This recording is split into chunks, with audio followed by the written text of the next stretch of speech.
village dont vous voyez défiler les images en ce moment porte un nom connu dans le monde entier. Et pourtant, la plupart des Français ignorent l'existence de ce village.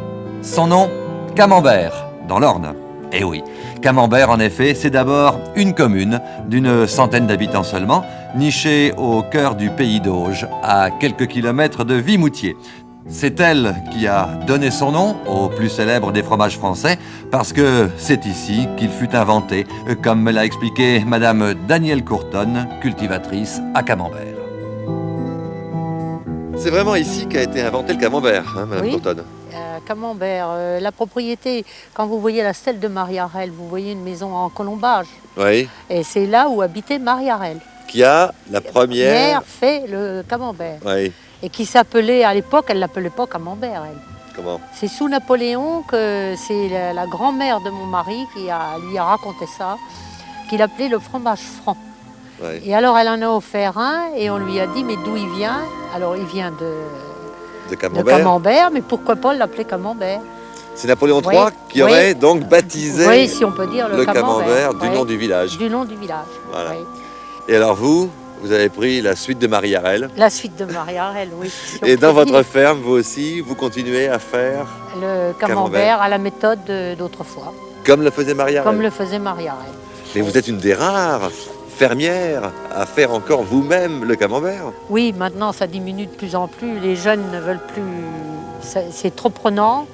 Et alors, malheureusement, c'est une chose qui se perdra, comme beaucoup de choses artisanales.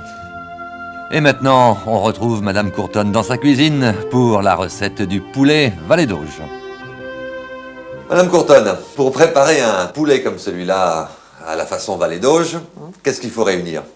Il faut réunir, d'abord, avoir un bon poulet de ferme, comme celui-ci qui fait 2,1 kg. Après, il faut 550 g de crème, 200 g de beurre, 3 verres d'eau pour la sauce et un verre de calvados, pas plein, comme il est là. Pour flamber cela. Pour flamber. Mais alors un calvados récent, parce qu'il flambe beaucoup mieux. Bon. Et alors après, sel et poivre. Et c'est tout.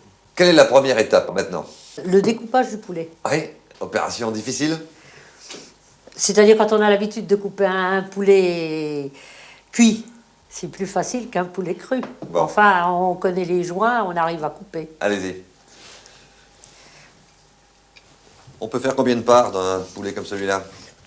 On peut faire 10-12 parts, oui. Vous le préparez souvent, le poulet Vallée d'Auge? Oui, parce qu'on a des amateurs, quand la famille vient, c'est un petit peu la chose du pays. C'est le plat traditionnel quand on reçoit de la famille? Oui. Ou des amis? Et tout le monde apprécie le poulet Vallée d'Auge. C'est vraiment un plat qu'on prépare souvent ici, dans la région. Oui, tout ce qui est à la crème, un peu. Les Normands aiment la crème. Mais enfin, sans être normand, les personnes l'apprécient. Oui.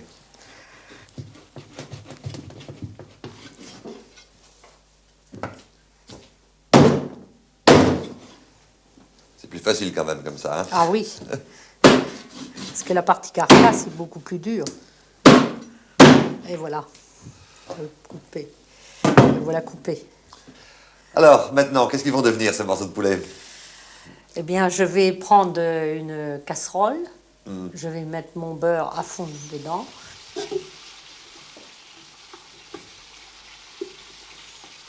Quand mon beurre va être blond, bien blond, je mets mes morceaux de poulet à dorer. C'est une casserole large que vous avez pris, hein? Oui, mais il faut surtout employer une casserole qui soit assez épaisse. Parce que si c'est un faitout, quelque chose trop léger, c'est au détriment, votre poulet cuirait trop vite. Mais alors, il faut autant que possible que les morceaux soient côte à côte. Parce que si on les met dessus à dessus, c'est au détriment de la cuisson du poulet. Donc une casserole large de fond et épaisse. Épaisse. À quel moment vous retournez les morceaux? Quand il est blond d'un côté, que je vois qu'il est blond, alors je retourne pour que l'autre côté devienne blond également. Alors là, tout de suite, je vais mettre sel et poivre. Alors là, c'est selon le goût de la cuisinière, là. C'est ça, Ouais. oui. On rajoute un peu d'eau. Pourquoi?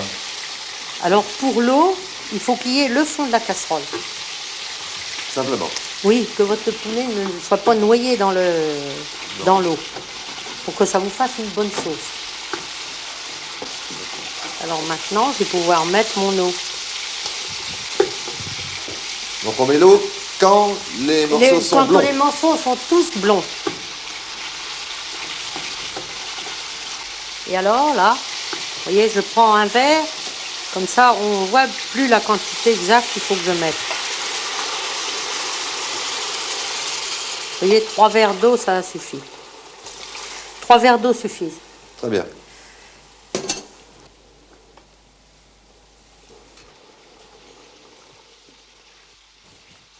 Et alors maintenant, on laisse mijoter. Combien de temps? Oh, un poulet comme ça, il faut 1h30. Si quelquefois la sauce diminue, on rajoute un petit peu d'eau. D'accord, il faut surveiller de temps en temps. Voilà, Soulever il le faut couvercle. surveiller la cuisson, quoi. Bien sûr. Et alors là, ça vous fait une sauce, vous voyez, onctueuse, là, Doré. dorée. Et alors là, ça va cuire, il cuit dans son jus. Et il faut recouvrir la casserole, bien sûr, pendant que ça mijote. Oui, il faut l'en couvrir pour que ça ne s'évapore pas trop. Et alors, je mets un papier aluminium et je mets ce couvercle. C'est mon papier aluminium parce que le couvercle n'est pas tout à fait dans la dimension de Ah, il est la trop petit pour la Il est trop casserole, petit. donc- Alors, je mets ça tient le couvercle.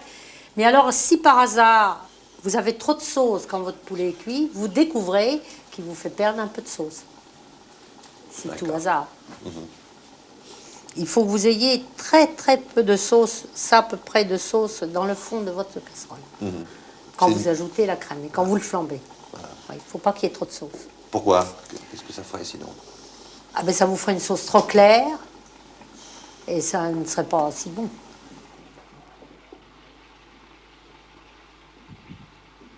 Alors, ça y est, le poulet est à point, madame? Le poulet est à point. Combien de temps il a Ouais. cuit, là, à peu près? Oh, 1h30. Ouais. 1h30. Oui, Mais- là, ça va. Mais la durée de cuisson dépend peut-être du poulet lui-même, non? Ça dépend du poulet. Si vous avez un poulet plus tendre, mais ça c'est un poulet de ferme qui est toujours un peu plus ferme. C'est pas le petit. C'est ça, le... Alors là, maintenant, le voilà cuit. Sa sauce est bonne. Alors là, je vais le flamber. Alors, pour le flamber, on prend donc le verre de calva. Ouais.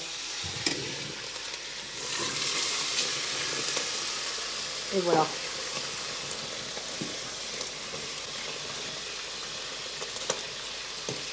C'est un calva jeune. Un calva jeune, oui, parce qu'il ne flambe plus, il n'a plus de degré, alors il flambe. Il n'est pas nécessaire de mettre du vieux calvados pour faire la cuisine.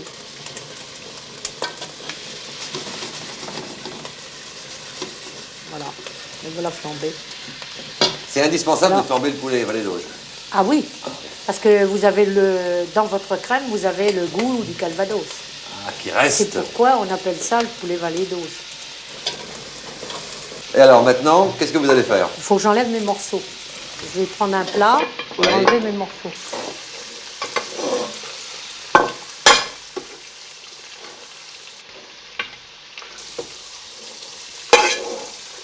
Alors, vous dressez le poulet dans le plat Dans le plat, pour ensuite... mettre ma crème dans ma casserole.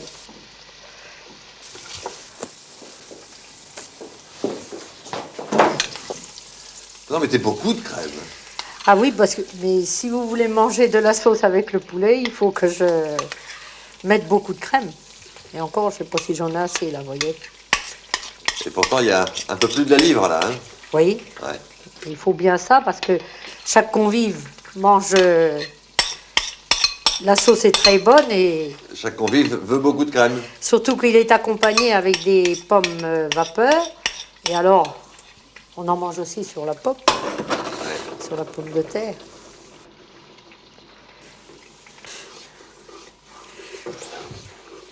Peut-être ça va faire assez.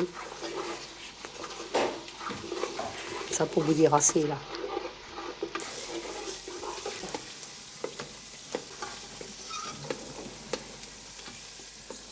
Alors, on laisse bouillir légèrement cette crème. Oui, vous laissez bouillir et voyez, vous faites un petit trait Plus le trait se resserre lentement, que la crème est faite. Ah bon, Ouais. il faut autrement dit que la crème épaississe, que la sauce Épaississe dans épaississe. la... Là, elle va être Dans la bonne. casserole. Ouais. Là, elle va être bonne. Vous voyez, on fait ça. Ouais. Et...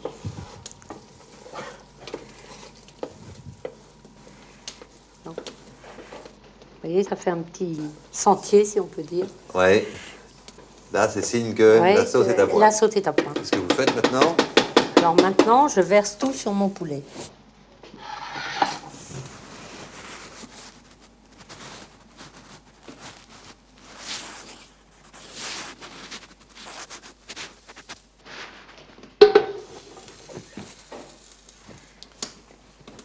Ça brûle? Oui, ça brûle. Voilà. Et là, le poulet Valédo, j'ai terminé. Et terminé. Vous voyez. Finalement, on n'y met que des produits de la ferme hein, dans le poulet Que Valédo. des- Oui, c'est bien pourquoi on l'appelle comme ça. C'est vraiment le Ouais. poulet du pays. Oui. Et cette sauce, elle peut accommoder d'autres plats? Oui, par exemple, vous pouvez faire des escalopes Valédo, vous les flambez de la même façon, vous les faites cuire, vous les enlevez, vous les flambez et vous enlevez comme j'ai fait de mon poulet. Et vous servez, alors vous pouvez mettre des champignons, des petits champignons de Paris avec. Ce sont des sauces qui ne réchauffent pas, parce que ça tournera en beurre. Aussitôt que c'est fait, il faut manger. Voilà.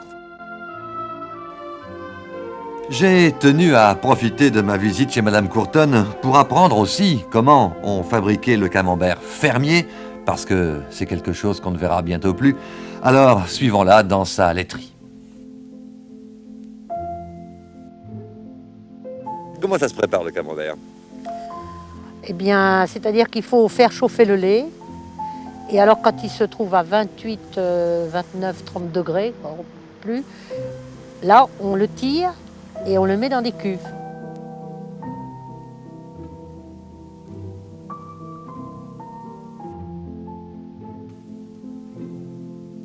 Et après, on met en présure.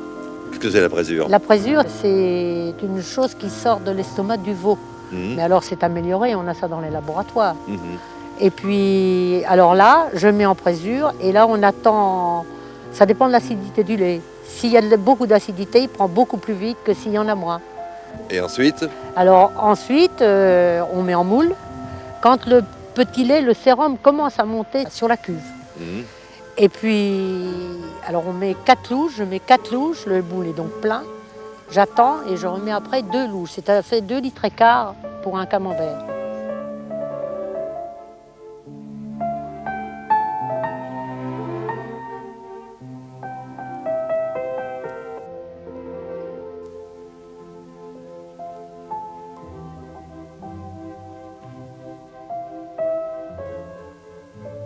Et alors, on laisse descendre le camembert et quand le moule est à moitié, on le tourne.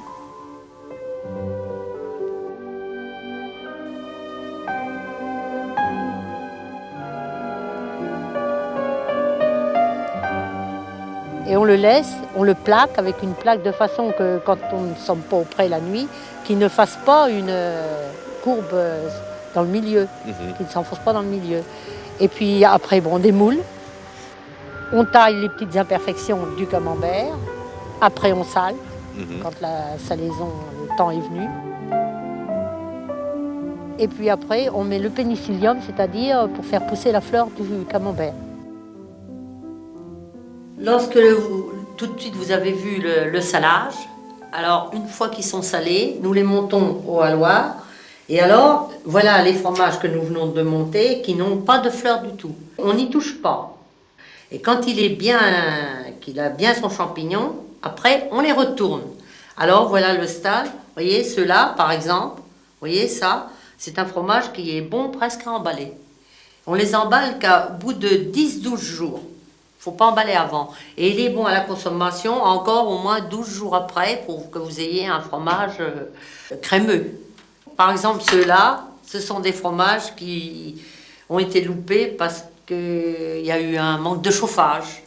Alors ça arrive que ça fait un petit fromage comme ça qui sèche, mais que beaucoup de personnes apprécient et nous en réclament. Enfin, pour nous, on aime autant pas qu'il sèche. Alors, vous voyez, les fromages, quand même, il faut qu'il y ait une certaine température dans le hall, c'est-à-dire qu'il faut qu'il y ait 14, 15, pas plus de 15. Et alors aussi, il faut qu'il y ait un degré d'humidité dans le hall.